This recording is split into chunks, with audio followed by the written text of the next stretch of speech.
लम्पसारवाद एउटा चाहिँ आत्मघाती राष्ट्रवाद भनेपछि यो दुईवटै पथमा प्रचण्ड देखिन्छ नि त। मैले यो कुरालाई चाहिँ यसलाई व्याख्या गरौँ। राष्ट्रपतिले ठाडै कानुन मिचे त दिपेन्द्र, यो कानुन मिचेको कम्प्लिटली मैले चाहिँ देख्छु, त्यो गैर संवैधानिक छ। तपाईँ फेरि यो हजुवामा नबोल्नु। मैले बोलेको आजसम्मको रेकर्ड देखाउनुहोस् न टिभीमा। कडी हुन्छ, डिप्लोमेटिक कडी हुन्छ, चेन त्यो चल्छ। त्यो भनेपछि रवि लामिछानेले भोलि नेपालको पक्षमा चाहिँ हो, उहाँले भारतकै कुनै नेतालाई या सांसदलाई नेपालको पक्षमा बोल्न सक्ने खालको वातावरण बनाउन सक्छ नि त। एकदम अभियसली उहाँ यङ हुनुहुन्छ, फेरि मिडियाकर्मी हुनुहुन्छ, उहाँले पक्कै नै घुमघाम गर्नको लागि ताजमा गएर फोटो खिचाउने होइन, उहाँले 2-4 जना नेतासँग कुरा गर्नुहुन्छ।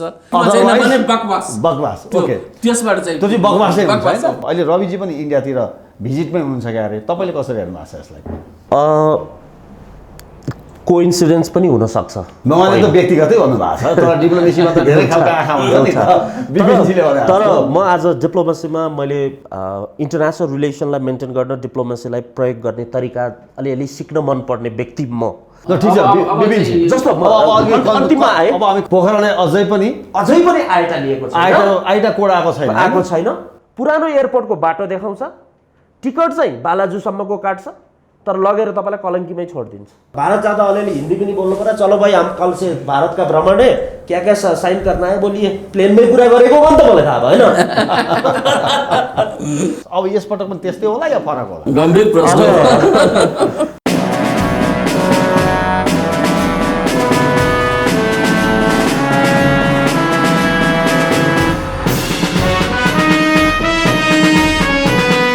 नमस्कार, हेडलाइन नेपालको हेडलाइन विशेषमा तपाईँलाई हार्दिक स्वागत छ। यति बेला प्रधानमन्त्री पुष्पकमल दाहाल प्रचण्ड भारतको औपचारिक भ्रमणमा छन् र भर्खरै मात्र भारतसँग केही सम्झौताहरू भएका छन् र ती समाचारहरू पनि आइसकेका छन्। जस्तो कि नेपाल र भारतको संयुक्त लगानीमा मल उद्योग खोल्ने विषयमा छलफल भयो भन्ने समाचार आएका छन्। गौतम बुद्ध अन्तर्राष्ट्रिय विमानस्थलको सीमा क्षेत्रको हवाई अनुमति पनि नेपालले पायो भन्ने समाचार आएका छन्। तपाईँ हामीलाई स्मरणै छ, गौतम बुद्ध अन्तर्राष्ट्रिय विमानस्थल र पोखरा अन्तर्राष्ट्रिय विमानस्थल। अब यति बेला जसरी विमानस्थलको सीमा क्षेत्रको हवाई अनुमति नेपालले पाएको छ, अब हेर्न यो बाँकी छ कि त्यो गौतम बुद्ध अन्तर्राष्ट्रिय विमानस्थलबाट अब नेपालले कतिको फाइदा लिन सक्छ र इन्टरनेसनल फ्लाइटहरू कतिको उड्छन् र चीनसँग लिएको ऋण त्यहाँबाट कमाई गरेर कतिको तिर्न सक्छ। पोखरा अन्तर्राष्ट्रिय विमानस्थलमा त हामीले समग्रमा हेर्ने हो भने एउटा सामान्यतया पनि इन्टरनेसनल फ्लाइट उडाउनको लागि त्यो विमानस्थल त्यति पर्फेक्ट छैन, त्यति हुँदाहुँदै जियोलोजिकली पनि त्यो पर्फेक्ट छैन भन्ने कुरा थाहा हुँदै त्यो खालको इन्भेस्टमेन्ट किन गरियो र विगतको जुन डोमेस्टिक एयरपोर्ट थियो त्यसैलाई अरू एक्सपान्ड गर्ने अथवा त्यसमै अझ राम्रो बनाउँदाखेरि अझ त्यो बेटर हुन्थ्यो। त्यो विगतको एयरपोर्ट भन्दा अहिलेको अन्तर्राष्ट्रिय एयरपोर्ट अझ जियोलोजिकली कमजोर छ भन्ने कुराहरू पनि यति बेला आइरहेको छ। यतिसम्म कि ओभरसुट पनि गर्न सकिँदैन र अन्तर्राष्ट्रिय स्तरका इन्टरनेसनल फ्लाइट त्यहाँ लगभग उडान र अवतरण गरेका छैनन् र त्यो खालको अवस्थामा पनि 22 अर्ब रुपैयाँ चीनसँग ऋण लिएर तिर्छु भनेर त्यो खालको लगानी इन्भेस्टमेन्ट किन गरियो भन्ने प्रश्न पनि आफैमा छ। अब यो प्रश्नको जवाफ आगामी दिनमा तपाईँ हामीले देख्ने नै छौँ। त अहिले यति बेला गौतम बुद्ध अन्तर्राष्ट्रिय विमानस्थलको सीमा क्षेत्रको हवाई अनुमति जसरी पाएको छ, यसले एउटा आशाको किरण देखाएको छ।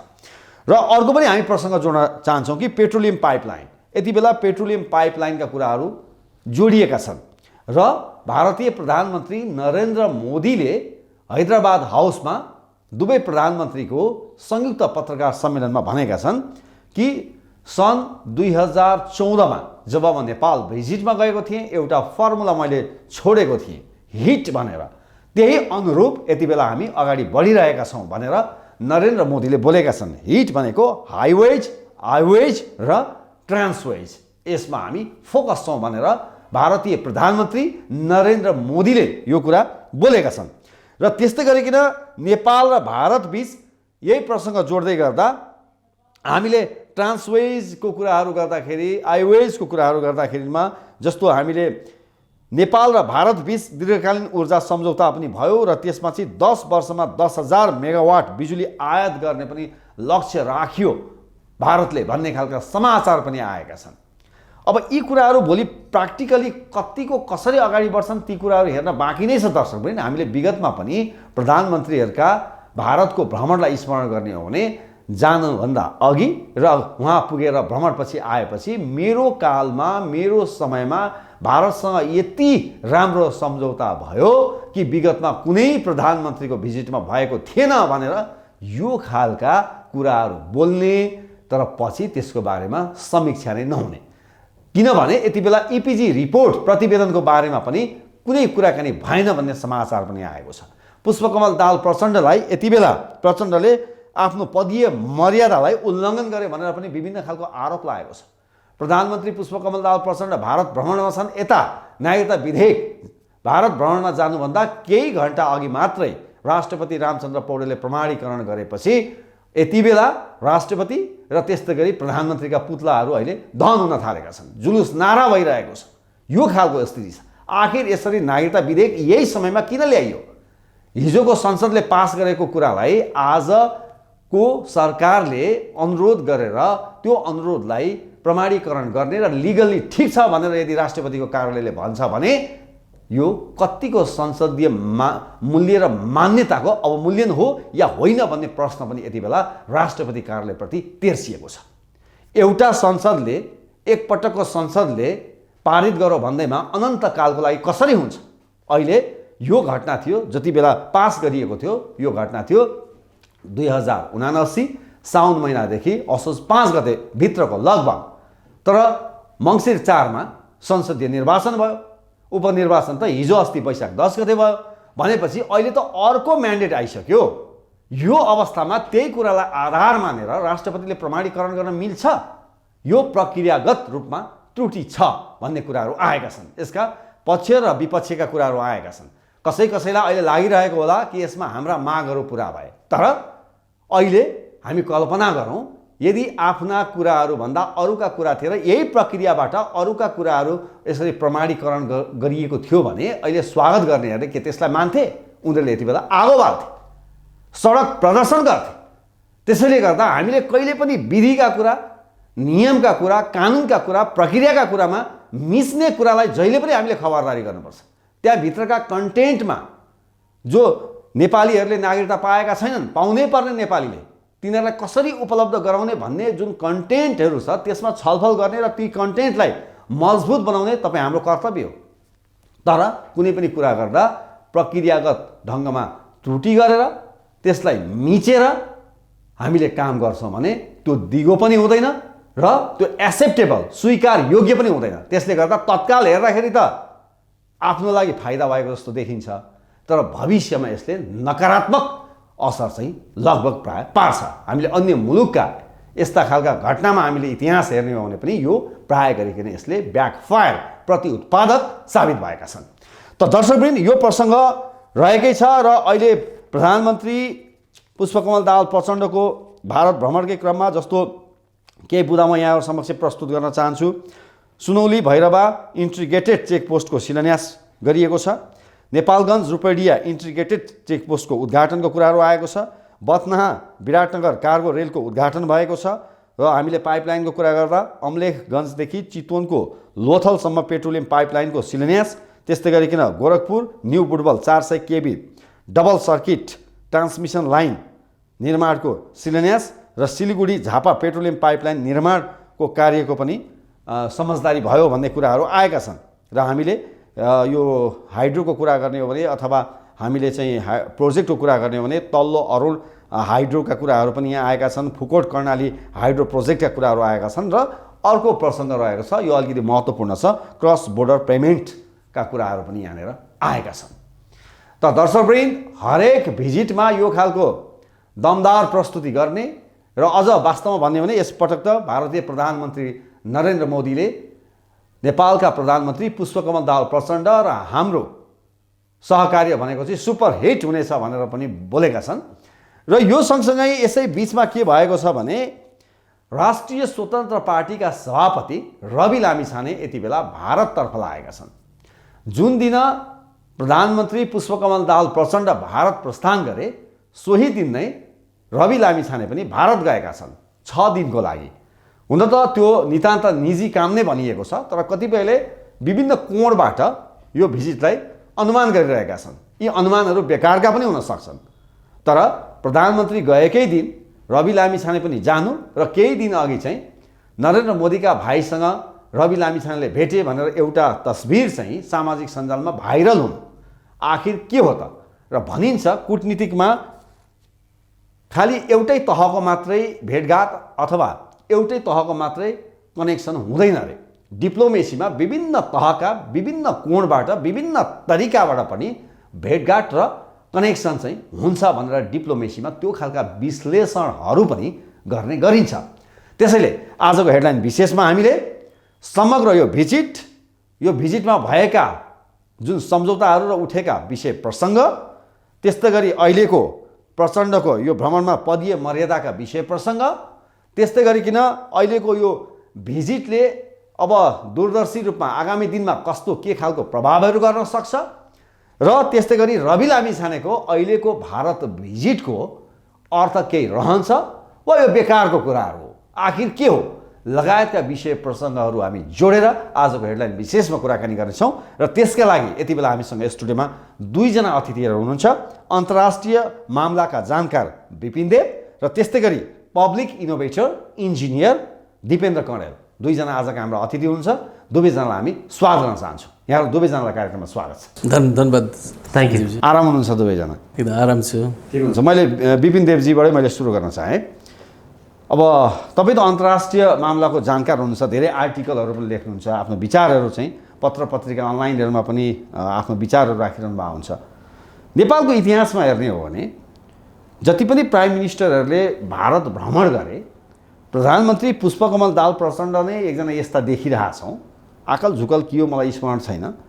प्रचण्ड यस्ता प्रधानमन्त्री जो प्रधानमन्त्री भारत भ्रमणको लागि जाँदैछन्, यतातिर चाहिँ नेपाली जनताले चाहिँ उनको पुतला चाहिँ जलाइरहेका छन्। यो कस्तो खालको इतिहास हो, यो कस्तो खालको अवस्था हो, यसलाई कसरी हेर्नु भएको छ, यसले के सन्देश दिन्छ?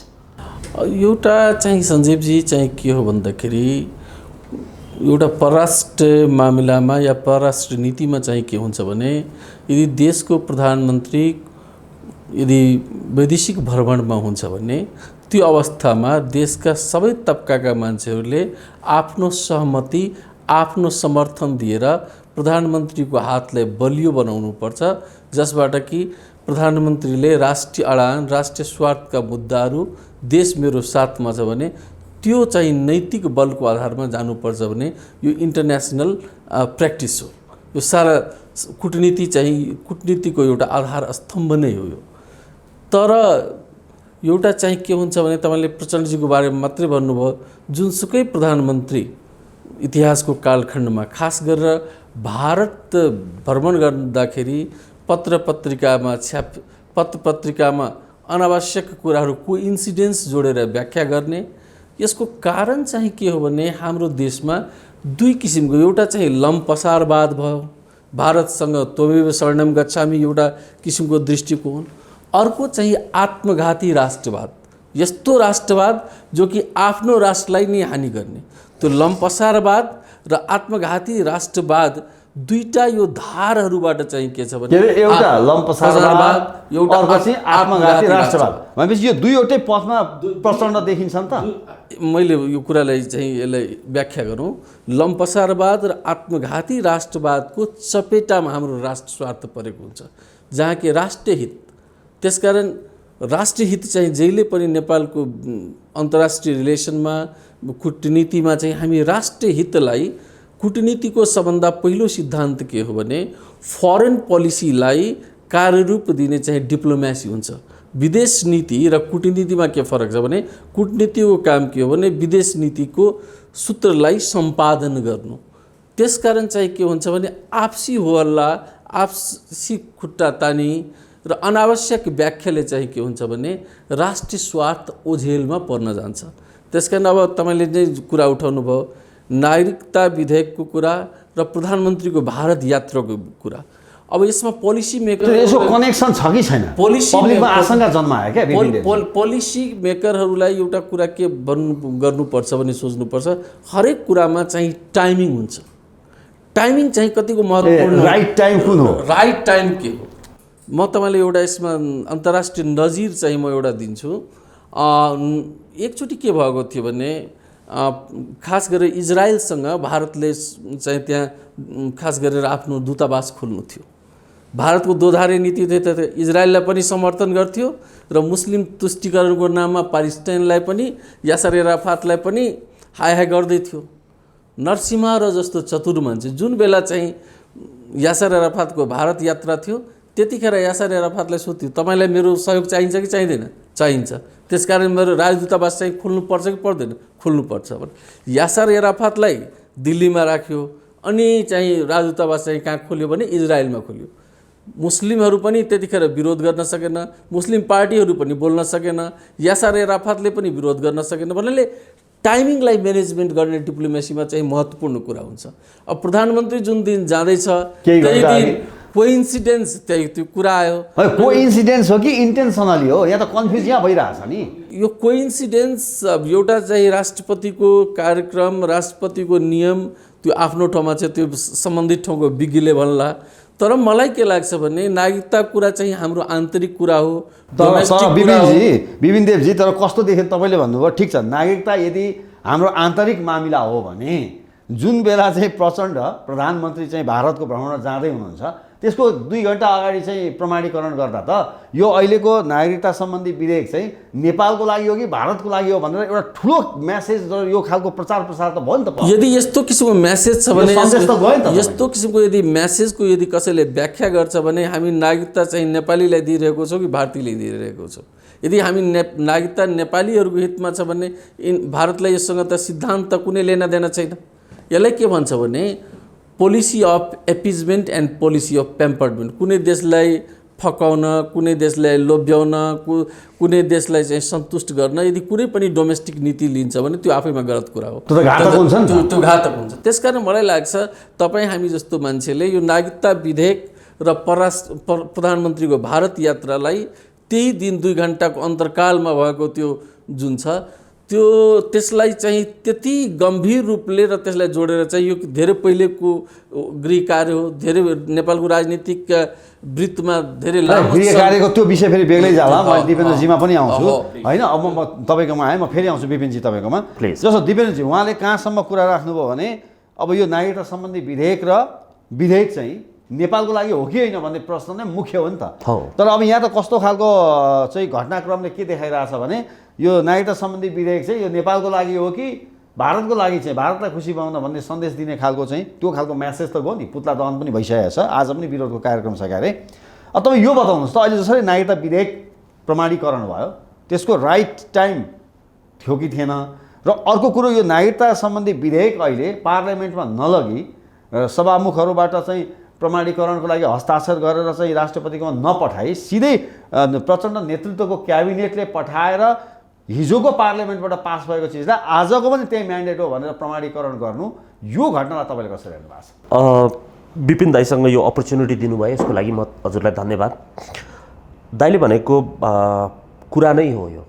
मलाई पनि कस्तो लाग्छ भन्दा पहिलो कुरा यो जरुरी थियो कि थिएन एउटा प्रश्न हो।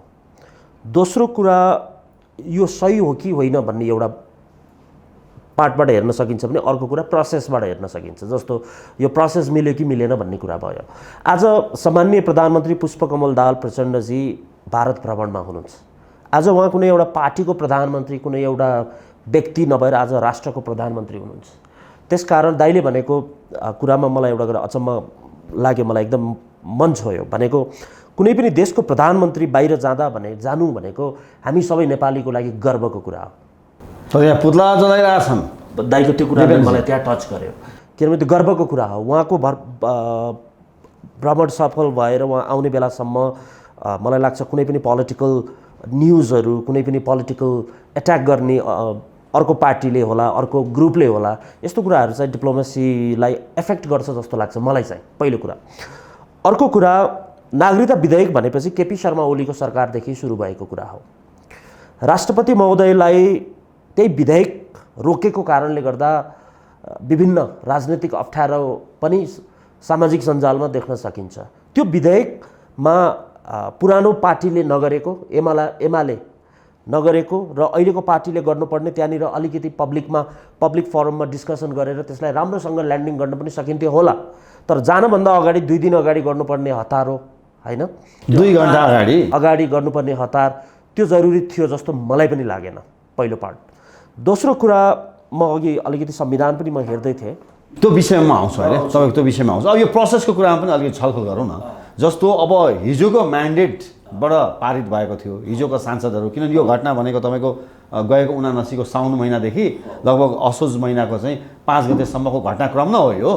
तर गएको मङ्सिर 4 गतेबाट नयाँ पार्लियामेन्ट आयो, नयाँ माननीय सांसदहरूको त्यहाँ इन्ट्री भइसक्यो।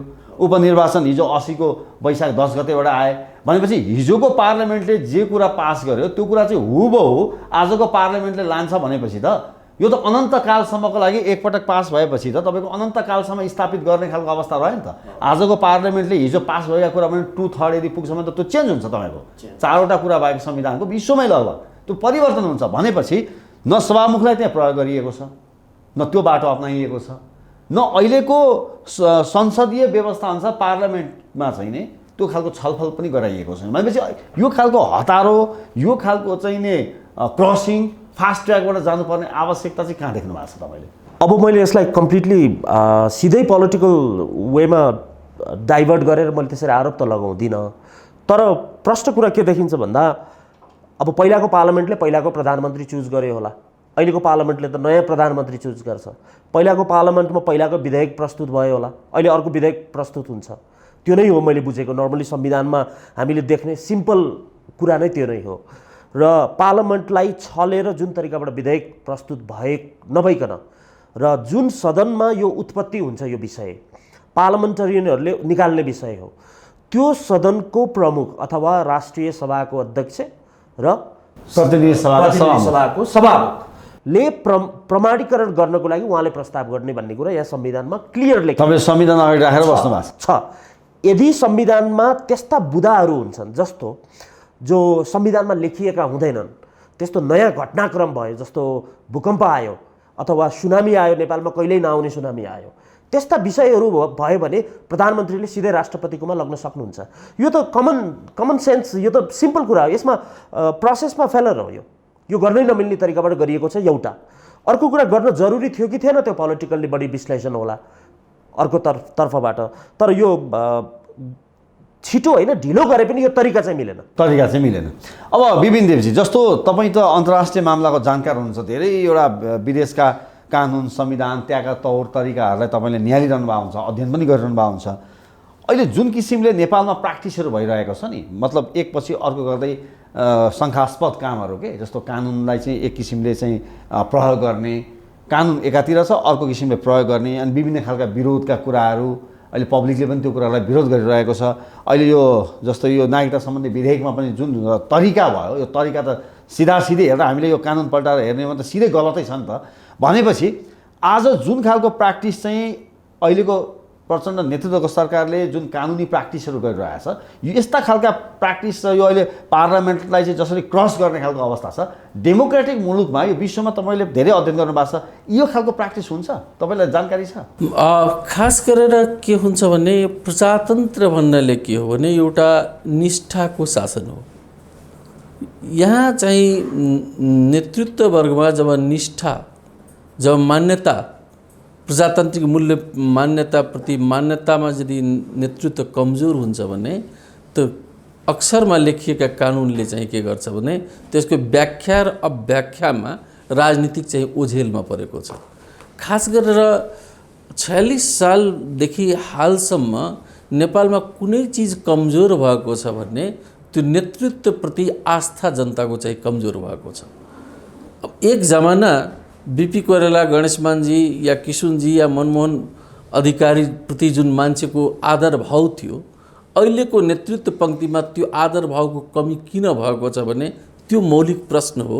यो कानुनको व्याख्या गर्नुभन्दा पहिले जे भए पनि अहिलेको जुन नेतृत्व छ त्यो नेपाली जनताले नै चुनेर पठाएको हो। त्यसकारण विधिको शासनलाई यदि तादम्यताका साथ यदि सम्पादन भएन भने त्यो नेतृत्व वर्गको कमजोरी हो। अहिले खास गरेर विभिन्न किसिमको जुन समाचार पत्रमा मिडियामा जुन कुराहरू आइरहेको छ, सुप्रिम कोर्टमा विभिन्न किसिमका बहसहरू जुन भइरहेको छ, त्यो बहसको सेरोफेरोलाई विचार गर्नुहोस्। त्यो प्रश्नको सेरोफेरोमा हाम्रो नेतृत्ववर्ग छ। कहिले नेतालाई भ्रष्टाचार, कि नेतामा घेराबन्दी। साधारण जनता त्यो घेरामा छैन। अहिले कानुनको जालुमा को फसेको छ भने नेतृत्व पङ्क्ति फसेको छ। प्रश्न चाहिँ निडल अफ सस्पिसन चाहिँ त्यहाँ छ कि। त्यसकारण तपाईँले भने जस्तै प्रजातन्त्रमा चाहिँ नेपाली जनताले चाहिँ के खोजेको छ भन्दाखेरि हाम्रो नेतृत्व चाहिँ कस्तो हुन्छ भने दरबारलाई छोडेर झोपडीमा बस्नुपर्छ। ठ्याक आइरोनिकली कस्तो भयो भने झोपडी छोडेर नेताहरू दरबारमा बसेका छन्। त्यसका नेपाली जनताको एक्सपेक्टेसन जुन छ, आशा जुन छ, त्यो आशालाई नेतृत्वले प्रत्याभूत गरेको छैन। त्यस कारणले चाहिँ आज हामी यी समस्याहरू चाहिँ भोगिरहेको छौँ। र प्राविधिक इन्टरनेसनल फोरममा पनि यो खालको प्र्याक्टिस हुन्छ। डेमोक्रेटिक फोरममा डेमोक्रेटिक फोरममा चाहिँ के हुन्छ भन्दाखेरि संसारको जहाँ खास गरेर अब कम्युनिस्ट कन्ट्रीहरूको उदाहरण लिँदाखेरि, अब चीनको उदाहरण लिनुहुन्छ भने हामीभन्दा अब त्यहाँको कानुनको कम्युनिस्ट पार्टीको तजविजमा चाहिँ त्यहाँ कानुन हुन्छ। पुटिनको कानुन पनि आफ्नै किसिमको कानुन छ। तर हामीले लिने अमेरिका, बेलायत, भारत यिनीहरूको लिगल प्र्याक्टिसहरूलाई चाहिँ हेर्दाखेरि हामी के पाउँछौँ भन्दाखेरि कानुन भन्नाले इभन कि भारतको संविधान मस्यौदाकार अम्बेडकरले के भनेको थियो भने कि राइट र रङ मेरो कन्स्टिट्युसनमा छैन। राइट र रङ कन्स्टिट्युसनको इम्प्लिमेन्टेसनमा लिडरसिपमा छ। यदि लिडरसिपले राइट बाबा साहेब अम्बेडकरले अब त्यो प्रस्तावनामा संविधानको मस्यौदा तयार भएपछि नै उहाँले राइट र रङ चाहिँ छैन। राइट र रङ कन्स्टिट्युसन्समा हुँदैन। राइट र रङ चाहिँ इम्प्लिमेन्टेसनमा हुन्छ, नेताको क्रेडिबिलिटीमा हुन्छ। यदि नेता त्यो संविधानको अक्षरलाई अक्षरश पालन गर्न इमानदार हुन्छ भने त्यो चाहिँ मेरो संविधान इफेक्टिभ। यदि नेता चाहिँ बेइमान हुन्छ भने जस्तो सुकै शब्द शिल्पी, शब्दको शिल्पकारले पनि संविधान लेखे पनि त्यो संविधानको चाहिँ यही व्याख्या र कुनै पार्टी, कुनै पार्टी, कुनै ग्रुप, कुनै समुदाय, कुनै वर्गलाई लक्षित गरेर यदि तपाईँ कानुनको व्याख्या गर्नुहुन्छ भने त्यसले चाहिँ जनताको स्वार्थलाई प्रत्याभूत गर्न सक्दैन। त्यसको जनताको राष्ट्रिय डाक्टर बाबा साहेब अम्बेडकरले यो नजिरको रूपमा नै हामी लिन सक्छौँ। त्यसकारण अहिले प्रश्न चाहिँ कानुनको धारा र उपधारामा चाहिँ किशुनजी कहिलेकाहीँ रिसाएर भन्नुहुन्थ्यो कि त्यतिखेर कि धारा र खोलाको कुरा नगरौँ, निष्ठाको कुरा गरौँ। वास्तवमा भनेको भन्दाखेरि कानुन त के हो भन्दाखेरि एक्चुअली चर्चिलले भनेको थियो कि facts have to be manufactured, भने तथ्यलाई चाहिँ तयार गर्नुपर्छ कि डाटा मलाई यस्तो दियो, त्यो डाटाले मेरो स्वार्थलाई चाहिँ फिट हुन सकोस्। त्यसकारण चाहिँ के छ भने कानुनको धारा उपधारालाई स्वार्थसँग टेकेर यदि व्याख्या गर्नुहुन्छ भने मर्म के हो, उद्देश्य के हो, नियत के हो, नियत र नीतिको बिचमा जुन तारतम्यता छ त्यो चाहिँ मौलिक प्रश्न। ठिक छ। अब दिव्यजी कानुनको कुरा आइ नै हाल्यो। अब म फेरि कानुनमै जान चाहेँ। तपाईँले अघिदेखि संविधान पनि राख्नु भएको छ, त्यहाँ केही कुरा भन्न खोजिरहनु भएको छ। हजुर, प्लिज अगाडि बढाउनुहोस् त यो कुरालाई। फेरि सरको नै रेफरेन्स लिनु पऱ्यो किनभने केही कुरा प्लिज भन्नुहोस् न। एउटा कुरा, संविधान आफैमा पूर्ण हुँदैन। अर्थात् संविधान सबै राम्रो भन्ने कुरा भन्दा नि लिडरमा डिपेन्ड गर्छ भन्ने कुरा आयो। त्यसमा मैले साधारण एउटा घटनाक्रम राख्न खोजेँ। प्लिज। सर्वोच्च अदालतले परमादेश दिएपछि केपी शर्मा ओलीको सरकार बार्दलीमा गयो। अदालतको कुरा मान्नुपर्छ भनेर जो आवाज उठाएको छ सबैले, मैले रेशमजीप्रति इङ्कित गरेको हो, तर व्यक्तिगत रूपमा मैले उहाँहरूलाई राजनीति रेशमजीसँग व्यक्तिगत केही छ र तपाईँको? मेरो छैन, उहाँसँग मेरो केही पनि छैन। तर मैले भन्न खोजेको कुरा के भने सर्वोच्चले फैसला गरिदियो कि जन्मकैद गर, आजको भोलि के कुरा चेन्ज भयो र भोलि बिहान नै छोड्नु पर्ने? सर्वोच्च अदालतको कुरा मानेर केपी शर्मा ओली बार्दली जान पर्ने? त्यही सर्वोच्च अदालतले गरेको फैसला एक हप्ता पनि नमानिकन कांग्रेसको राष्ट्रपतिले आफूले निर्णय गर्नुपर्ने, यो कसरी मिल्छ? भनेपछि यहाँ केही न केही भनेको सरले भनेको के भने त्यो संविधानलाई आफू अनुसार डाइभर्ट गरेको कारणले संविधान गलत छ है भन्नेतिर मेसेज जाने हो, तर लिडरको इन्टेन्सनमा डिपेन्ड गर्छ भन्ने कुरा सरले गरेको कुरामा म त्यो कुरा एड्रेस गरेँ। दोस्रो कुरा, नागरिकता विधेयक प्रमाणीकरण गर्ने बाटो नै क्रस गरेर अर्को तरिकाबाट गर्नु यो नीतिगत निर्णय हो जस्तो त्यो पनि देखिन्छ आफ्नो स्टाइलको।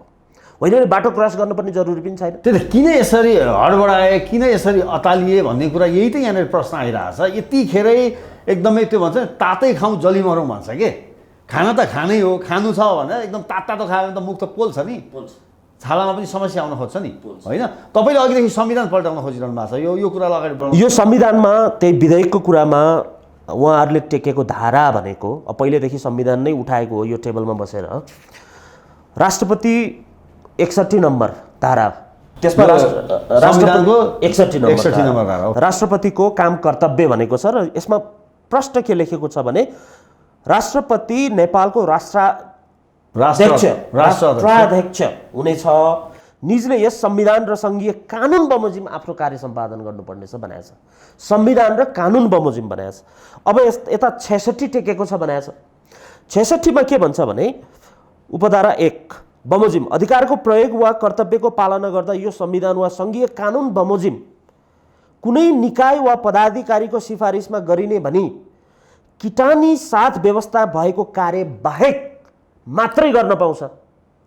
तर संविधानले लेखेको कुरामा प्रधानमन्त्रीले राष्ट्रपतिकोमा पठाउन मिल्दैन भन्ने कुरा यसले पनि प्रमाणित गर्छ। संविधानले प्रष्टै बनाएको छ र यसको 100 अनि राष्ट्रपतिका सल्लाहकार कस्ता हुन्छन् त?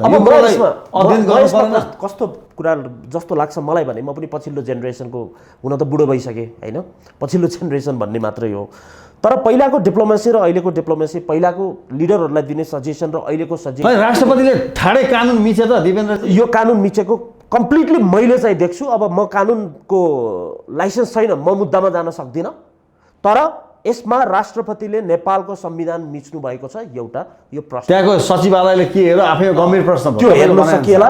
राष्ट्रपतिले यो कुरा गर्नुभएको छ, एउटा कुरा राखेँ। दोस्रो कुरा मैले कहाँ राख्छु भने यो कुरा मेरो एकजना अधिवक्ताजीसँग पनि मेरो कुरा भएको थियो। विधेयक पारित गर्ने विधि अघि मैले भनिसकेँ र राष्ट्रपतिले लिने शपथ कामु प्रधान न्यायाधीशबाट लिन पाइन्छ भन्ने कुरा संविधानमा लेखेको छैन। अर्थात् प्रधान न्यायाधीशबाट पाइँदैन भने राष्ट्रपतिले शपथ लिनुपर्छ भन्ने व्यक्तिको नाम अथवा त्यो टाइटलको नाम प्रधान न्यायाधीश लेखेको छ। संविधानमा राष्ट्रपतिले शपथ लिने प्रधान न्यायाधीशबाट लेखेको छ र उपराष्ट्रपतिले राष्ट्रपतिसँग हो क्यारे। हजुर, यो लेखेको छ। कानुन प्रधान न्यायाधीशबाट शपथ लिएर बनेको राष्ट्रपतिको पद आफैमा संविधान बमोजिम छैन भन्ने कुरा मिडिया मार्फत दाइको अगाडि मैले राखेँ आज। राष्ट्रपति रामचन्द्र पौडेल अस्ति कहिले फागुनको 5 गते हुनुभयो होइन, निर्वाचित हुनुभएको। हजुर, त्यो उहाँले त्यसपछि जुन शपथ लिनुभयो त्यो नै गैर कानुनी छ, त्यो गैर संवैधानिक छ। गैर संवैधानिक। तपाईँ फेरि यो हजुरमा नबोल्नु। मैले बोलेको आजसम्मको रेकर्ड देखाउनुहोस् न, टिभीमा बोलिदिनुहोस् न। संविधानमा त प्रष्टै लेखेको छ होइन? प्रष्ट लेखेको छ यो गैर संवैधानिक छ। रामचन्द्र पौडेलको शपथ, यस, र अहिले गरेको कदम पनि 71 नम्बरमा पढ्नुहोस्। यही कुरा मैले गरेँ भने मलाई अर्को कानुनविदले भन्ने हो नि त, हामीले पनि त्यही भन्ने हो। ठ्याक्कै त्यहाँ के छ संविधानको 71 मा ठ्याक्कै पढ्नुहोस्। राष्ट्रपति र उपराष्ट्रपतिको शपथ। राष्ट्रपति र उपराष्ट्रपतिले आफ्नो कार्यभार सम्हाल्नु अघि सङ्घीय कानुन बमोजिम राष्ट्रपतिले प्रधान न्यायाधीश समक्ष भनेको छ, यहाँ कामु भनेको छैन। तर उहाँ सो सर मान्नु पर्यो होला नि त। त्यो मलाई थाहा भएन, त्यो कुरा कानुनका 100 आँखा हुन्छ, त्यो मलाई थाहा भएन। तर साधारण कुरा, हिजो म कुनै पनि पार्टी विशेषमा नभए पनि मैले पनि बारम्बार पहिला परमादेशको बेलामा नि मैले बहुत बोलाए हो कि, त्यति बेला पनि परमादेशको बेलामा राष्ट्रपतिले गरेको निर्णय सर्वोच्च अदालतले यदि संविधानमा लेखेको प्रष्ट धारा छ भने देखाउने हो, होइन भने विदेशीको एक्जाम्पल लिएर दिएको परमादेशलाई राष्ट्रपतिले विचार गर्न सक्नुहुन्छ भन्ने व्यक्ति थिएँ म चाहिँ त्यति बेला। र आज प्रश्न राखिदिनुहोस्, त्यही कुराको विरोध गरेर केपी शर्मा ओलीको मतलब व्यक्तिभन्दा पनि त्यो परिपाटीलाई भण्डाफोर गर्दै चुनावमा गएर जितेर आएर त्यही परमादेशको कुराले चुनाव जितेर आएर राष्ट्रपति महोदय बन्नुभएको सम्माननीय राष्ट्रपति महोदयले लिएको शपथ कानुन सम्मत छ या छैन? एउटा, नागरिकता विधेयक कानुन सम्मत छ छैन? दोस्रो, रेशम चौधरीको 7 दिनमा के चाहिँ त्यहाँ, म पोलिटिकल्ली फेरि म उहाँको पक्षधर हो किनभने म राजनीतिक व्यक्ति हो, म माओवादी हो, तर अदालतले फैसला गरेको के चाहिँ अचम्म भयो? 7 दिनमा बानी सुध्रियो, गार्डन बन्यो कि टोयलेट बन्यो कि त्यहाँका कतिजनालाई सुधारियो कि अदालतको फैसलापछि 7 दिनमा मान्छे सुध्रिन्छ? यसको प्रश्नको उत्तर त राष्ट्रपति महोदयले कहिले दिनुहुन्छ यो जनतालाई? ल ठिक छ दिपेन्द्रजी, म फेरि आउँछु। अब अलिकति अब कूटनीतिक विषय प्रसङ्ग नै मैले जोडेँ। जस्तो अहिले यो नागरिकता सम्बन्धी विधेयकमा वाद र विवादहरू त सुरु भएकै छन्। अब त्यसको प्रोसेसको कुराहरूले पनि अब अलिकति विवाद ल्याएकै छ, कानुनी जटिलता छ भने। अर्को चाहिँ नि त्यो त्यही टाइममा चाहिँ किन भयो भन्ने कुरा पनि विवादित छ। वाद र विवादको बिचमा अहिले पछिल्लो समयमा अहिले हेर्ने हो भने हामीले आम जनमत हेर्नु भने अहिले नयाँ नयाँ शक्तिहरूलाई चाहिँ विशेष गरी एउटा भोलि रिजल्ट हेर्न बाँकी छ, तर नयाँ नयाँ शक्तिहरूलाई चाहिँ एउटा आशा र भरोसाले चाहिँ आम नेपालीहरूले चाहिँ त्यो खालको स्थिति विगतबाट चाहिँ दिक्कै भएर हेर्ने अवस्था देखिएको छ। त यसै बिचमा राष्ट्रिय स्वतन्त्र पार्टीका सभापति रवि लामिछाने पनि हिजो मात्र भारततर्फ लाग्नु भएको छ। यसलाई चाहिँ कसरी हेर्नुहुन्छ तपाईँ? यो खास गरेर यसमा चाहिँ बढी अब तपाईँले दुईवटा प्रश्न यसबाट सोध्नुभयो। पहिलो प्रश्न त के भन्दाखेरि नेपाली कङ्ग्रेस, कम्युनिस्ट पार्टीका घटकहरू, मधेसवादी पार्टी बाहेकका पनि युवा शक्तिको नेतृत्वमा भएका पार्टीलाई नेपाली जनताले रुचाएका छन्, म्यान्डेट दिएका छन्। एउटा पाटो त्यो हो। अर्को तपाईँको प्रश्न के छ भने रवि लामिछानेको भारत यात्रा। यो दुईटै पहिलो प्रश्न त के हो भने डेमोक्रेसीमा के हुन्छ भन्दाखेरि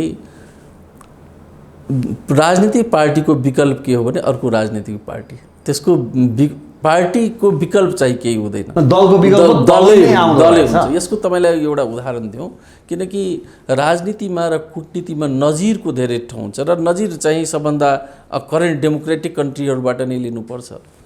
1947 तिर भारतीय स्वतन्त्रता सङ्ग्रामका एउटा महानायक थिए जयप्रकाश नारायण। बिपी कोइरालाको एकदम सखा, मित्र, गुरु, मेन्टर हुनुहुन्थ्यो जयप्रकाश नारायण। उहाँको नेपाली राजनीतिमा ठुलो प्रभाव पनि छ।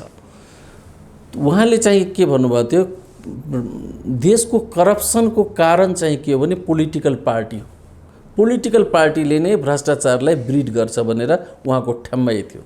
र जेपीले चाहिँ के गर्यो भन्दाखेरि राजनीतिक दललाई नै त्याग दियो। उहाँ चाहिँ के भयो भने भूदान आन्दोलनमा लागे, विनोबा भावेसँग लागे। तर 70 आउँदाखेरि के भयो भने जब इन्दिरा गान्धीको चाहिँ त्यतिखेर के भयो भन्दाखेरि इमर्जेन्सी लागू गरी इन्दिरा गान्धीले 75 तिर 70बाट नै सुरु भयो। अनि जेपीले जो राजनीतिक पार्टीलाई तिरस्कार गरेका थिए, जेपीले सम्पूर्ण राजनीतिक दललाई जोडे र जेपी मुभमेन्ट चालू गरे। राजनीतिक दलको यो 75 को बिचको कुरा हो। 77 मा जनता गभर्मेन्ट नै आयो। भने राजनीतिक परिवर्तन गराउनको लागि, एउटा राजनीतिक दललाई फाल्नको लागि अरू इतर शक्तिहरूलाई एकीकरण गर्दै सहकार्य गर्दाखेरि जेपी मुभमेन्ट एउटा लार्जेस्ट मुभमेन्ट थियो। त्यसको राजनीतिक बाछिटा चाहिँ नेपालमा पनि परेको थियो। 36 सालको आन्दोलनसँग पनि जोड्न सकिन्छ। भनाइको मतलब मैले तपाईँको प्रश्नलाई के जवाब दिएँ भन्दाखेरि डेमोक्रेसीमा राजनीतिक दलको कुनै विकल्प हुँदैन। राजनीतिक दलको विकल्प अर्को दल हुन्छ। त्यसकारण नेपाली जनताहरूसँग चाहिँ के छ भन्दाखेरि दलहरूको शुद्धिकरण, नेतृत्वको चेन, नयाँ नेतृत्वहरूको निर्माण, नेतृत्वलाई परीक्षण, रिजेक्सन, परीक्षण गर्ने, पास भयो भने फेरि अभिमत दिने, पास भएन भने रिजेक्सन दिने। त्यो के हो भने डेमोक्रेटिक प्र्याक्टिसबाट नै सम्भव हुन्छ। त्यसकारण यो नयाँ फिगरहरू राजनीतिक वृत्तमा आउनु, उनीहरूले टेस्टेड भएका छैन। टेस्ट भएर अहिले चाहिँ उहाँहरूको चाहिँ समीक्षा गर्ने बेला मलाई त्यति लाग्दैन। अहिले पनि यो चाहिँ के छ भने भविष्यको गर्वमा नै छ। अब त आजको दिनसम्म जति काम गरेका छन् तुलनात्मक रूपमा प्रशंसा पाएका छन् नि। चाहे हामी लोकल इलेक्सनको बालेन शाह भनौँ, हर्क साम्पाङ भनौँ, कामलाई पनि रुचाएका छन्। र पछिल्लो समयमा जसरी अहिले राष्ट्रिय स्वतन्त्र पार्टीको जुन पर्फर्मेन्स छ अहिलेसम्मको मितिमा, त्यसलाई पनि पब्लिकले रुचाएका छन्, धेरै खालका आशा गरेका छन्। त यसै बिचमा हुन त अब निजी भ्रमण पनि भनिएको छ, तर एकातिर चाहिँ प्रधानमन्त्रीको भारत भ्रमण हुनु, त्यही टाइममा त्यही दिनमा चाहिँ फेरि रविजीको पनि भारत भ्रमण हुँदाखेरि निजी नै हो या केही कूटनीतिक त्यस्तो कुराहरू पनि के एकदम एक्ज्याक्टली तपाईँ अब ठाउँमा चाहिँ मेरो एउटा चाहिँ के हुन्छ भन्दाखेरि कूटनीतिमा चाहिँ के हुन्छ भन्दाखेरि विभिन्न किसिमका विङहरू हुन्छ, च्यानलहरू हुन्छ। म तपाईँसँग व्यक्तिगत कुरामा पनि राखेको थिएँ। एउटा त अहिले प्रचण्डजीको र मोदीजीको हाई लेभलको भिजिट भयो। त्यसको सेकेन्ड संयन्त्र के हुन्छ भने मिलिट्री टु मिलिट्री पनि सम्पर्क हुन्छ, त्यसले पनि आफ्नो किसिमले केही कार्य सम्पादनहरू गर्छ। थिङ्क ट्याङ्कहरू पनि सहकार्य गरिरहेको हुन्छ। रवि लामिछाने जस्तो नेतृत्वहरू पनि त्यहाँका नयाँ उभार नेताहरूसँग पनि सम्पर्क गरिरहेको हुन्छ। धार्मिक गुरुहरूको पनि संवाद र सहकार भइरहेको हुन्छ।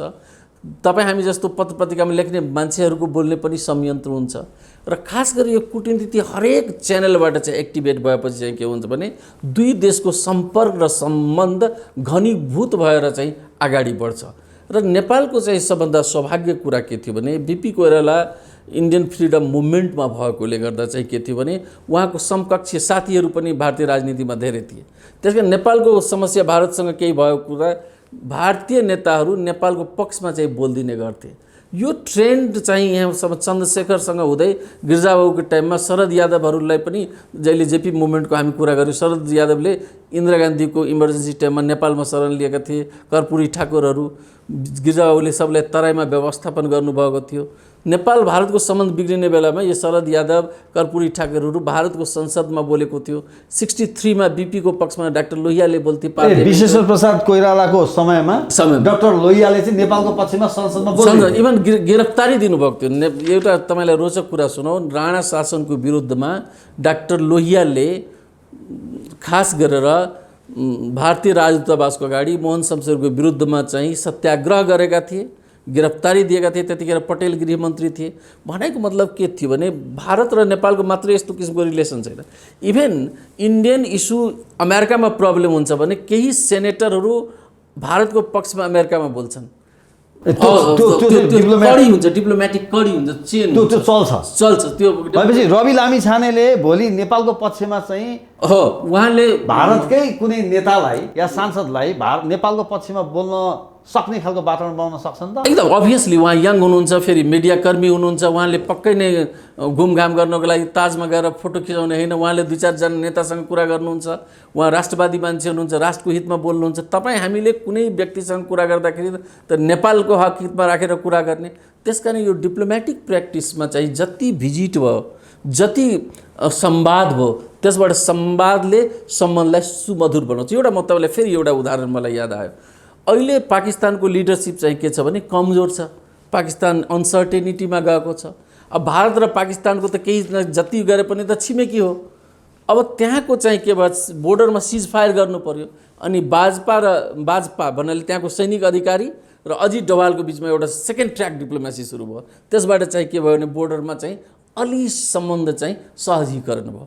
त्यसकारण डिप्लोमेसीमा हरेक विङलाई एक्टिभेट गर्नुपर्छ। अर्को कुरा नेपालको डिप्लोमेसीको एउटा सोच्नुपर्ने, बुझ्नुपर्ने र आत्मसात गर्नुपर्ने पक्ष के हो भने हामीले डिप्लोमेसी गर्दाखेरि, भारतसँग कूटनीति गर्दाखेरि दिल्ली र काठमाडौँको आँखाबाट चाहिँ मात्रै गर्नु हुँदैन। जस्तो कि मानौँ तपाईँलाई उदाहरण दिन्छु म एउटा, भारत र श्रीलङ्काको चाहिँ केही प्रब्लम भयो भने भारतले तमिलनाडुको आँखाबाट श्रीलङ्कालाई हेर्छ। तमिलनाडुको कति हक हितमा छ कि छैन मेरो डिसिजन। त्यस्तै म्यानमारसँग केही भयो भने नर्थ इस्टलाई हेर्छ। त्यसकारण भारत र नेपालको सम्बन्धमा चाहिँ हाम्रो बोर्डर लाइन जुन छ, सीमामा जुन बसेका छ तराईवासी, मधेसी जुन समुदाय या जुन नेपालीहरू छ, त्यसको हकित बोर्डरमा चाहिँ कस्तो समस्या छ, उनीहरूको कठिनाइ के छ।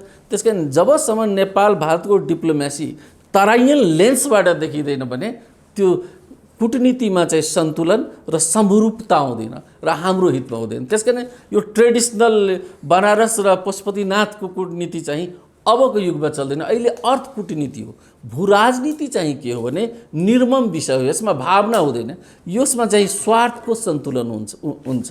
त्यसकारण हामीले कूटनीति गर्दाखेरि, हामीले आफ्नो डिप्लोमेटिक स्ट्र्याटेजी गर्दाखेरि नेपालको हक हित कस्तो छ, कस्तो भन्दाखेरि हनुमानजीलाई चाहिँ एकचोटि माला दियो हिरामोतीको, अनि हिरामोती चाहिँ हनुमानजीले टोकेर फाल्न लाग्नुभयो। किन भन्दाखेरि यहाँ राम सीता छ कि छैन खोज्न लाग्नुभयो। हनुमानलाई भन्यो त्यहाँ तिमी के गर्दैछ, हिरा जवार हो होइन, मलाई यहाँ राम सीता खोज्नुपर्छ। कूटनीति भनेको के हो भने जुनसुकै चिज दिँदाखेरि तपाईँ त्यहाँ राष्ट्रिय स्वार्थ खोज्नुहोस्। नेपालको हक हितमा के छ, नेपालको हक हितमा छ, द्याट इज राइट। हक हितमा छैन भने बकवास। ओके, त्यसबाट चाहिँ त्यो चाहिँ बकवासै हुन्छ हैन। ल ठीक छ, दिपेन्द्रजी म तपाईँ कहाँ आएँ। मलाई महत्त्वपूर्ण प्रश्न उठान गर्नुभयो। विश्वेश्वर प्रसाद कोइराला एउटा यस्ता राजनेता थिए कि यस किसिमको डिप्लोमेसी उनले तयार गरेका थिए कि भारतकै एमपीहरूले चाहिँ नि नेपालको पक्षमा बोल्दैन्थे। जस्तो इन्डियाले पनि त्यो खालको डिप्लोमेसी अन्य देशहरूले पनि गरेर हुन्छ। अब अहिलेको अवस्थामा त त्यो लगभग देखिएको छैन। अहिलेका यङ लिडरको रूपमा र आशा र भरोसाको रूपमा रवि लामिछाने देखिएका छन्। अहिले राष्ट्रिय स्वतन्त्र पार्टी जुन छोटो समयमा जुन खालको मत ल्याइरहेछ, उभार ल्याइरहेछ, त उहाँले के भन्नु भने त्यो क्षमता चाहिँ रवि लामिछानेमा पनि हुनसक्छ छ भन्ने खालको कुरा गर्नुभयो। अहिले रविजी पनि इन्डियातिर भिजिटमै हुनुहुन्छ क्या अरे, तपाईँले कसरी हेर्नु भएको छ यसलाई? कोइन्सिडेन्स पनि हुनसक्छ। उहाँले त व्यक्तिगतै भन्नुभएको छ, तर डिप्लोमेसीमा त धेरै खालको आँखा हुन्छ नि त, विपिनजीले भने। तर म आज डिप्लोमेसीमा मैले इन्टरनेसनल रिलेसनलाई मेन्टेन गर्न डिप्लोमेसीलाई प्रयोग गर्ने तरिका अलिअलि सिक्न मनपर्ने व्यक्ति म। मेरो थिङ्क ट्याङ्क पनि छ, त्यसमा म डिप्लोमेसीकै कामहरू रिसर्च गर्छु। दाइसँग बस्दाखेरि मैले धेरै कुराहरू मैले एक्सपिरियन्स गर्न पाएँ। जस्तो बिपी कोइरालाको पाला नै कुरा गरौँ, पार्लिमेन्टेरियन टु पार्लिमेन्टेरियन बिचमा त्यो संवाद, अथवा मलाई लाग्छ मीनाक्षी लेखीजी जो हुनुहुन्छ उहाँलाई मैले पहिला भेटाएको छु म दिल्लीमा जाँदा, उहाँ वेलकमको लागि आउनुभयो। त्यसलाई पोलिटिकल्ली अर्को टाइपबाट हेर्नु पर्ला, तर मीनाक्षी लेखीसँग हाम्रो गएको सांसदले कहिल्यै भेटाएको छ जस्तो मलाई लाग्दैन। This is very important. तपाईँले चाहिँ भेट्नु भएको थियो? मैले भेटाएको मीनाक्षी लेखी मैले भेटाएको छ। त्यति बेला नि उहाँ सांसद हुनुहुन्थ्यो। तर अरूले भोलि हाम्रो प्राइम मिनिस्टर भोलिको दिनमा आउने पार्लिमेन्टेरियनलाई नेपालको पार्लिमेन्टेरियनले भेटेकै छैन भनेपछि ती लिडरहरूबाट त त्यो अपेक्षा गर्न सकिएन। त्यसकारण नयाँ दल आउने भए, नयाँ दललाई अझै लर्न गर्नको लागि यस्तो मिडियाबाट यस्तो एक्सपर्ट दाइहरू मैले पनि अनुभव लिन पाउने किसिमको इन्टरभ्यूबाट सिक्दै जाने हो डिप्लोमेसीमा। दोस्रो कुरा म राख्छु, पोलिटिकल्ली आफ्नो विश्लेषण होला डिप्लोमेसीमा, तर यो डिप्लोमेसीमा मैले नदेखेका पोइन्टहरू राख्छु। एउटा, भारतमा आएको टुरिस्टलाई नेपालमा ल्याउन कुन चाहिँ डिप्लोमेसी, टुरिज्म डिप्लोमेसीमा के कन्ट्रिब्युट गर्यो यो भ्रमणले? जुन यो 7वटा बुदा छ। एउटा म अर्को अचम्मको कुरा गर्छु, इकोनोमिक डिप्लोमेसीमा के गर्यो? ठिक छ, त्यसमा अलिकति यो बनाइदिउँला, यो इन्फ्रास्ट्रक्चरमा गयो। आज भारतमा आएर बसेका कतिवटा इन्टरनेसनल कम्पनी जस्तो दुबईको एमआर भारतमा छ, त्यो भारतको एमआर नेपाल ल्याउने, रोड इन्टरनेसनल स्ट्यान्डर्ड बनाउने, यसमा के गर्यो सरकारले? यो पनि प्रश्न चिन्ह आउँछ। अर्को रह्यो कल्चरल डिप्लोमेसी। कल्चर, हामीले खालि रोटी बेटीको सम्बन्ध बनाएछ, भारतको एउटा कल्चरल ग्रुप आएर नेपालमा एउटा कल्चरल इभेन्ट गरेको मैले देखेकै छैन। भने यो कल्चरमा हामी कसरी, त्यो त पोलिटिकल एउटा संवादको लागि रोटी बेटीका सम्बन्ध बनाएछ। हामी सदियौँदेखि बनाएछ, खै यहाँ कल्चरल सोहरू भएको, नेपालको कल्चरल सो दिल्लीमा भएको खै त, इन्डियामा भएको खै त, यो पनि फेल छ। हेर्नुहोस्, कल्चरल स्पोर्ट्स डिप्लोमेसीमा कहिलेकाहीँ साफको च्याम्पियनसिप होला, त्यसमा आउने हो। अरू बेला भारतको प्लेयर आएर नेपालको प्लेयरलाई गेम सिकाएको खै अहिलेसम्म? प्रोफेसनल्ली कुनै एउटा कर्पोरेट लाइनबाट एउटा जस्तो चेन्नाई ग्रुपले तिमी आऊ भनेर सन्दीप गएर खेलिदिन्छ, त्यो त कर्पोरेटमा गयो नि, त्यो त कन्ट्री टु कन्ट्रीमा गएन नि। र अर्को सबैभन्दा खतरनाक इम्पोर्टेन्ट मैले के राख्छु भने एभिएसन डिप्लोमेसीको मैले अझ बढी काम गर्छु। एभिएसन डिप्लोमेसी, आज एभिएसन सम्बन्धी निर्णय गर्दा सुदन किराँतीजी जो नेपालको एभिएसन मिनिस्टर हो, उहाँ त्यहाँ हुनुहुन्छ कि हुनुहुन्न? मेरो प्रश्न थियो। त्यो पाटोलाई चाहिँ सो इट्स कम्प्लिटली पोलिटिकल्ली जसले जे गरे पनि यो डिप्लोमेसीमा मैले चाहिँ केही पनि पोजिटिभ देखाएको छैन। ठिक छ विपिनजी, जस्तो अन्तिममा आयो भैरवाको कुरा आयो, म त्यहाँ आउँदै थिएँ। भैरवाको कुरा आयो, भैरवाको कुरामा त्यो दिँदाखेरि रुट दिन्छु त भने रुट यताको पो हुनु पर्थ्यो कि उताको हुनु पर्थ्यो कि? त्यो टेक्निकल जान्ने त सम्बन्धित मन्त्री हो नि त, त्यो मन्त्री आज त्यहाँ किन छैन? अब तपाईँ सिभिल एभिएसनमा पनि हुन्छ। मैले एउटा प्रश्न राखिहालेँ। जस्तो अहिले जुन किसिमले सीमा क्षेत्रको हवाई अनुमति चाहिँ पायौँ भनेर अहिले प्रधानमन्त्री प्रचण्डलाई कोड गरेर समाचार नै आइरहेको छ। अब हामीले अलिकति लागेको प्रश्न, जस्तो चाहे हामी गौतम बुद्ध अन्तर्राष्ट्रिय विमानस्थलको कुरा गरौँ या पोखरा अन्तर्राष्ट्रिय विमानस्थलको कुरा गरौँ, चीनबाट चाहिँ तपाईँको ऋण लियो। पोखराको कुरा गर्दाखेरि चाइना एडबाट चाहिँ नि 22 अर्ब रुपियाँ ऋण लियो, राम्रै ब्याज दर छ। फेरि त बनाउने बेलामा चाहिँ भटाभट लगानी गरिहाल्ने, ऋण पनि लिइहाल्ने, ताल परे आफ्नो नजिकका मान्छेलाई के कति कमिसन दायाँ बायाँ देखेर गरिहाल्ने, ठेकापट्टा पनि लगाइदिइहाल्ने, अनि पछि चाहिँ नै यो के अरे हवाई अनुमति लिने यो छैन त्यो छैन भन्दा यो चाहिँ यो साँच्चै जुन किसिमले इन्भेस्टमेन्ट भएको छ यो डुबाउने इन्भेस्टमेन्ट हो कि माथि उकास्ने इन्भेस्टमेन्ट हो कि यसले चाहिँ कहाँ लान्छ? अलिकति अब इन्फ्रास्ट्रक्चर रोड बनाउने कुरा भनेको कन्ट्री अनुसार रोड बन्न सक्छ, भनेको तपाईँले राइट ह्यान्ड ड्राइभ गराउन सक्नुहुन्छ, लेफ्ट ह्यान्ड ड्राइभ बनाउन सक्नुहुन्छ।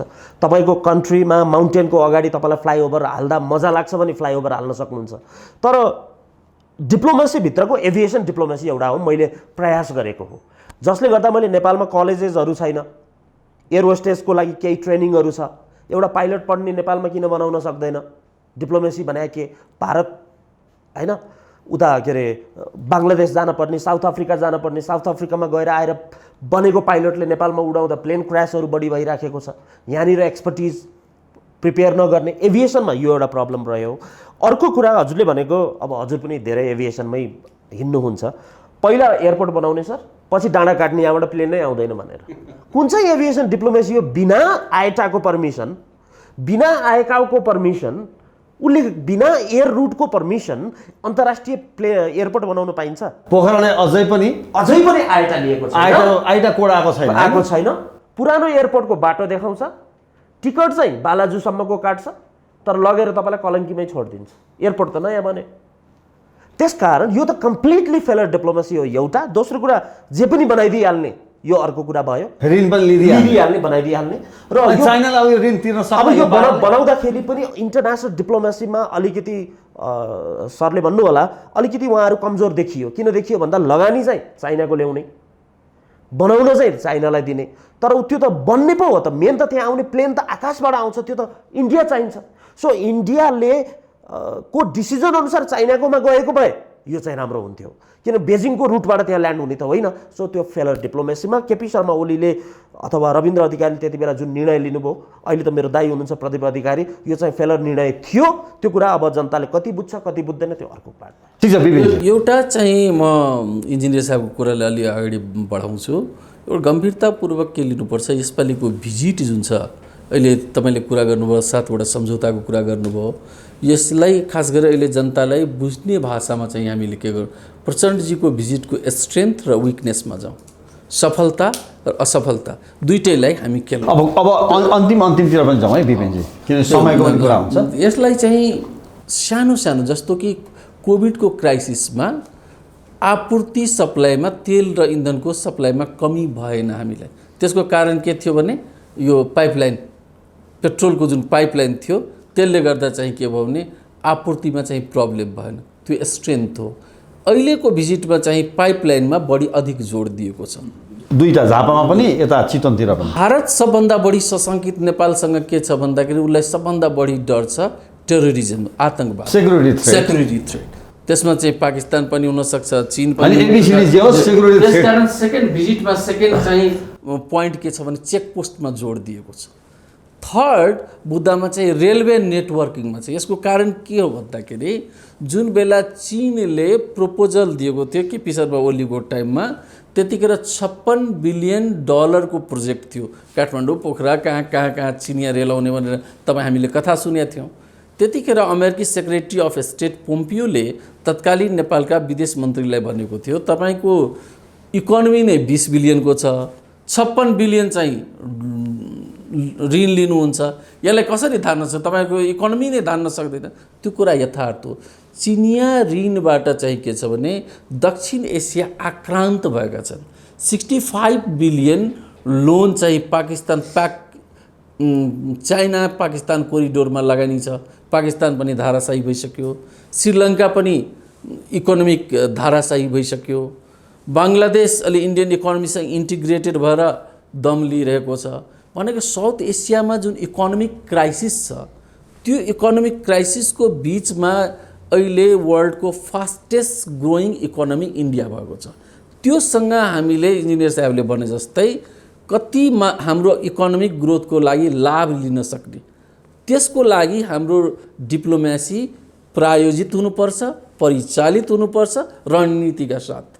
त्यसकारण चाहिँ हामीले चाहिँ के गर्नुपर्छ भने जस्तो मैले 4 वटा सेक्टर भनिरहेको छु, 4 वटा ABCD गर्दाखेरि के गर्दाखेरि नेपालको इकोनोमी कायापलट हुन्छ। अहिले भारत चाहिँ वर्ल्डको लार्जेस्ट फार्मास्युटिकल प्रोडक्ट भएको कन्ट्री हो, औषधि बनाउने। त्यसको निर्भरता सबभन्दा बढी कोसँग छ भने चीनसँग छ। चीनसँग निर्भरता हटाउन भारतले खोजिरहेको छ। भनेको मतलब जडीबुटीको विकल्पको लागि इन्डस्ट्री खोजिरहेको छ इन्डियामा। हामी विकल्प हुन सक्छौँ, कसरी लगानी तान्न सक्छौँ जडीबुटी उत्पादनको लागि। नम्बर 1 सेकेन्ड चाहिँ अहिले तपाईँको इन्डोनेसियाको बाली हिन्दूहरूको लागि लार्जेस्ट टुरिस्ट डेस्टिनेसन भएको छ। वर्ल्डको 6th लार्जेस्ट टुरिस्ट डेस्टिनेसन हो बाली। अब हिन्दू टुरिज्मलाई, बुद्धिस्ट टुरिस्टहरूलाई आसियानको थाइल्यान्डदेखि लिएर तपाईँको इन्डोनेसिया, खास गरी आसियानका मुलुकहरू, भारतको बुद्धिस्ट, चीनको, तिब्बतको यो टुरिज्मलाई कसरी आकर्षित गर्ने, नम्बर 2 टुरिज्मलाई कसरी गर्ने, बढाउने, त्यसको लागि इन्जिनियर साहबले भने जस्तै इन्फ्रास्ट्रक्चर चाहिँ जस्तो बनाउनुहुन्छ त्यस्तै टुरिस्ट आउँछ। नम्बर 3 कूटनीतिमा तपाईँको जबसम्म आर्थिक मेरुदण्ड तपाईँको बलियो हुँदैन, तपाईँको नेगोसिएटिङ पावर चाहिँ कमजोर हुन्छ। भारतसँग आँखामा आँखा जुधाएर कुरा गर्न हामी आर्थिक रूपले अब्बल हुनुपर्छ। जबसम्म तपाईँको हाइड्रो बलियो हुँदैन, तपाईँसँग विद्युतको क्षमता बढी हुँदैन, तबसम्म तपाईँ युपी र बिहारमा स्विच थिचेर त्यहाँ डार्क बनाउन अँध्यारो बनाउन सक्नुहुन्न, तपाईँको बार्गेनिङ पावर कमजोर हुन्छ। थर्ड, हाइड्रोलाई चाहिँ विकसित गर्नुपर्छ। त्यस्तो 4th, डिजिटल इन्फ्रास्ट्रक्चर। अहिले भारतले सबभन्दा सफल भएको विद्युतीय पूर्वाधार, त भारतसँग सहकार गरेर यसमा राम्रो कुरा आइरहेको छ। युपिए पेमेन्ट अहिले भारत र सिङ्गापुरको चाहिँ सम्झौता भएको छ। नेपालसँग पनि अहिले प्रचण्डजीको अभिव्यक्ति सुन्दाखेरि युपिएमा पनि समझदारी भएको छ। त्यो डिजिटल इन्फ्रास्ट्रक्चर धेरै छ, यो व्यापक क्षेत्र छ। यो last not a least, that is very important, people to people डिप्लोमेसीलाई, जनस्तरको कूटनीतिलाई 4-5-6वटा चाहिँ सानो सानो कामबाट गऱ्यो भने माइलको यात्रा एक पाइलाले सफल बनाउँछ। 1 स्टेपले माइलको यात्रालाई निर्धारण गर्छ।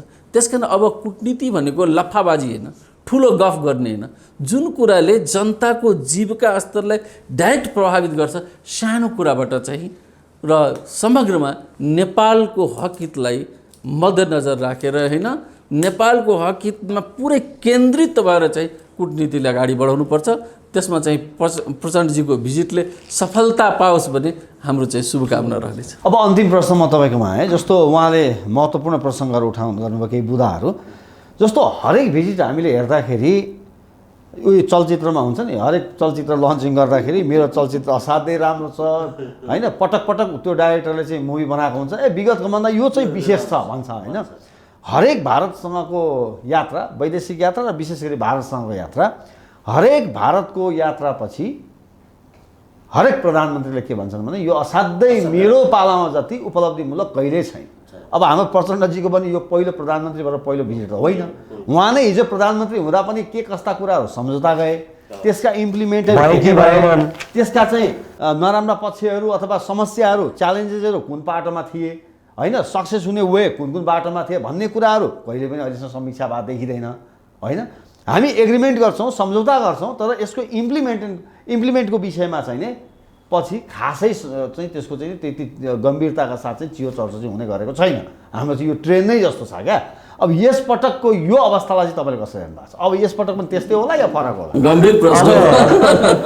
मलाई इकोनोमिक डिप्लोमेसीमा सरले भनेको एउटा औषधि, नेपालमा जडीबुटी छ, त्यो फ्याक्ट्री नेपालमा गऱ्यो भने नेपालीले काम पाउँछ, काम पायो भने अर्थतन्त्र सुधारिँदै जान्छ। उसलाई पनि विकल्प चाहिराखेको छ, उसले चाइनाबाट ल्याउनुभन्दा त नेपालबाटै लग्छ। त्यस कारण मलाई कस्तो लाग्छ भने पोलिटिकल्ली म नेपाली हुँ, इकोनोमिकल्ली म भारतको भाइ हुँ भने पनि केही फरक पर्दैन कि। आफ्नो स्वाधीनता राष्ट्रियताको लागि म नेपाली हुँ, तर आर्थिक रूपमा त मभन्दा धनी घर छ भने त म त्यहाँ जानै पर्छ नि। यसमा पनि राजनीति गर्न खोज्दाखेरि नेपाल र भारत बिचको कूटनीति बिग्रेको जस्तो मलाई लाग्छ। तपाईँ रिस उठेपछि त्यसको गाडी पनि थोत्रो छ भन्दै होइन। अब गाडी धनी घर भएर के गर्ने, भूकम्प आएर पनि जाने कि के थाहा भएर अरूलाई डोमिनेट गर्ने, यो डिस्क्रिमिनेसनको कारणले नेपालको त्यो बिग्रियो। आर्थिक रूपमा त छिरेकै देखिएन सरले भने जस्तो। सो जानभन्दा पहिलाको एजेन्डाहरू पब्लिकको अगाडि फोरममा राखेर आज हामीले यो डिस्कसन प्रधानमन्त्रीको भ्रमणभन्दा 2 महिना अगाडि गर्नुपर्छ। अनि पो एक्ज्याक्ट थिम हुन्छ एउटा। अर्को कुरा, पिपल टु पिपल कनेक्सन भनेको सबभन्दा स्टार्टिङ पोइन्ट हो उहाँले राखेको। यो कुरा मैले जोडेँ किन भन्दा विजय जोली सरले दिल्ली स्टडी ग्रुपबाट पिपल टु पिपल कनेक्सन्स, आज त्यो अर्गनाइजेसनले विश्वभरिको देशसँग कनेक्सन्स। आज सियरा लियोनको मेरो कुरा भयो, नेपालमा नेपालको त नामै लेखाएको छैन, उसले भिजा एप्लाई गर्दा नेपाल भन्ने कन्ट्री नै उसले देखाएको छैन। सो पिपल टु पिपल त्यहाँ गएपछि नै उसलाई थाहा हुन्छ कि भिजा चाहिँदो रहेछ नेपालीलाई भनेर। पिपल टु पिपल कनेक्सन भएन, त्यो पनि अर्को राखियो। र अन्त्यमा त मैले भनि नै सकेँ, एउटा कुरामा सरको समीक्षागत रूपमा गर्नुपर्छ, भिजिट गर्ने, समीक्षा गर्ने, त्यसपछि समीक्षा गर्नुपर्छ। र सबभन्दा बढी आयो हवाई क्षेत्रको लागि पर्मिसन दिने। मलाई लाग्छ डिप्लोमेसीमा अब मन्त्री नै नगएको भए, सचिव स्तरीय सचिव गएको गरे भए त मलाई थाहा भएन। तर किराती चाहिँ जानुभएको छ, उहाँ नगइकन त्यो सब गर्नु भनेको त्यो एगेन्स्ट द डिप्लोमेसी हो जस्तो मलाई लाग्छ। यसमा भारत पनि चुक्यो, नेपाल पनि चुक्यो। किनभने जो अब होमवर्क पुगेन। हाइड्रोको एग्रिमेन्ट गर्न छ भने ऊर्जा मन्त्री जान पर्यो, होइन त्यहाँ गएर केमा एग्रिमेन्ट गरिरहेछ भन्ने कुरा अगाडि जानकारी हुनु पर्यो। त्यो भएपछि त्योसँग सम्बन्धित व्यक्तिहरू जानु पर्यो नि। अब भारत जाँदा अलिअलि हिन्दी पनि बोल्नु पर्यो। चलो भाइ हम कल से भारत का भ्रमण है, क्या क्या साइन करना है बोलिए। प्लेनमै कुरा गरेको भने त मलाई थाहा भएन, होइन सबै कुराहरू त्यहाँबाट सुरु भएको भने त मलाई थाहा भएन। होइन भने this is against the diplomacy, यो चाहिँ पक्का हो।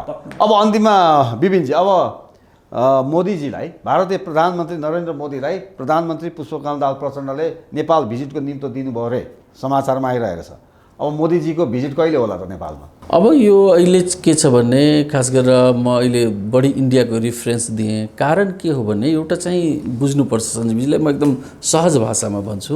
कुनै पनि देशमा चाहिँ भारतले अध्ययन गर्ने, चीनले अध्ययन गर्ने, अमेरिकाले अध्ययन गर्ने एउटा ग्रुप चाहिँ हुनुपर्छ। म यसमा के विश्वास गर्छु भन्दाखेरि, निम्ता दिनु एउटा औपचारिकता एक ठाउँमा छ, तर मोदीजीको यदि भिजिट हुन्छ भने त्यसको लागि हामी गृह कार्य अहिलेदेखि नै सुरु गर्नुपर्छ कि मोदीजीको काठमाडौँ यात्राबाट चाहिँ नेपाल भारत सम्बन्धलाई कुन उचाइमा, कुन डिग्रीमा लग्नुपर्छ, त्यसको लागि चाहिँ गृह कार्य अहिलेदेखि नै सुरु गर्नुपर्छ, नम्बर 1। नम्बर 2, अहिले चाहिँ के छ भने, मोदीजी G20 भन्नाले संसारका धनी राष्ट्रहरूको चाहिँ अध्यक्ष, G20 भनेको वर्ल्डको लार्जेस्ट अहिले रिच कन्ट्रीहरूको सम्पन्न, त्यसको अध्यक्षता यसपालि भारतले गर्दैछ। उहाँको इङ्गेजमेन्ट लेभल अहिले धेरै हाई छ यसो हेर्दाखेरि पढ्दाखेरि। त्यस्तै SCO सङ्घाई कोअपरेसनको पनि अध्यक्षता भारतले गरिरहेको छ। र संसारका ठुला ठुला पुँजीपति लगानीकर्ताहरू चाहिँ अहिले भारतमा समिटमा, विभिन्न समिटमा आइरहेको छ। 250वटा त G20 को नै इभेन्टहरू भइरहेको छ अल ओभर इन्डिया। अब ती इभेन्टहरूबाट नेपालले एउटा छिमेकी नजिकको क्लाइमेट राम्रो भएको त्यो इन्भेस्टमेन्टलाई भित्र्याउनको लागि हाम्रो होमवर्क, हाम्रो स्ट्रेटेजी, हाम्रो थिङ्क ट्याङ्कहरूको अन्तर्क्रिया के छ, त्यसको लागि चाहिँ होमवर्क गर्नु पर्यो। Third, the most important thing चाहिँ म चाहिँ के भन्दैछु भन्दाखेरि, अहिले संसार चाहिँ के छ भने एउटा आर्थिक मन्दीतर्फ गइरहेको छ, आर्थिक शिथिलीकरण भइरहेको छ। त्यो अवस्थामा चाहिँ के छ भन्दाखेरि हरेक देशले FDI को खोजीमा छ, फरेन डाइरेक्ट इन्भेस्टमेन्ट। चाइनामा लगानीहरू अलि ब्याक भइरहेको छ, त्यसमा लिड गरेको 85 बिलियन सायद भारतले अहिलेसम्म लगानी गरेको FDI प्राप्त गरेको छ। इभन भियतनाम चाहिँ 35 बिलियन चाहिँ उसको पनि FDI बढेको छ। त्यस अवस्थामा एउटा लगानी मैत्री वातावरण गर्नको लागि हाम्रो होमवर्क चाहिँ के हुनेछ, त्यसको लागि चाहिँ गृह कार्य गर्नुपर्छ। यी परिवेशमा यदि मोदीजीको भिजिट भयो भने हामीले पुरै होमवर्क गर्यो भने नेपाल भारत सम्बन्ध उचाइमा पुग्छ। अर्को कुरा चाहिँ भारतको स्वार्थ चाहिँ के छ भने, भारतको महत्त्वाकांक्षा, आर्थिक महत्त्वाकांक्षा अहिले 5th largest economy of the world हो। उसको भारतको चाहिँ के छ भन्दाखेरि इभन 2040 तिर नै वर्ल्डको 3rd लार्जेस्ट इकोनोमी बन्ने इन्डियाको चाहिँ गोल प्लान छ। त्यसको लागि इन्डियालाई ऊर्जा चाहिँ प्रचुर मात्रामा चाहिन्छ। र छिमेकीहरू राम्रो भयो भने साउथ एसियामा एउटा चाहिँ के हुन्छ भन्दा सार्कको लिङ्किङ ट्रान्जिट चाहिँ इन्डिया हुनेछ, त्यसको भूगोलले हिन्द महासागरको काखमा भएकोले। त्यसकारण वरिपरि सबै गरिब मुलुकहरू भयो भने भारतले आफ्नो आर्थिक महत्त्वाकांक्षा पुरा गर्न सक्दैन।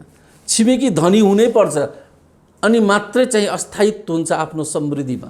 त्यसकारण नेपालको बृहत हित भारतको हितको लागि पनि छ, तर हाम्रो देशको विकास त हामी आफैले गर्नुपर्छ। छिमेकीले त धनी बनाउने होइन, काम त आफै गर्नुपर्छ, मेहनत आफै गर्नुपर्छ। त्यसकारण मोदीजीको भिजिट अब को चाँडै अपेक्षा गरौँ। तर त्यो अपेक्षा भन्दा पनि हामीले गृह कार्य आज अघि तयारी होमवर्क चाहिँ गर्नु पर्यो। हुन्छ दिपेनजी, अब आजको यो समसामयिक विषयमा यहाँहरू बहसमा सहभागिता भइदिनु भयो। विपिन देवजी, हाम्रो दिपेनजी, दुवैजनालाई स्टुडियोमा आइदिनु भएकोमा धेरै धन्यवाद छ। धन्यवाद सञ्जीवजी। Thank you.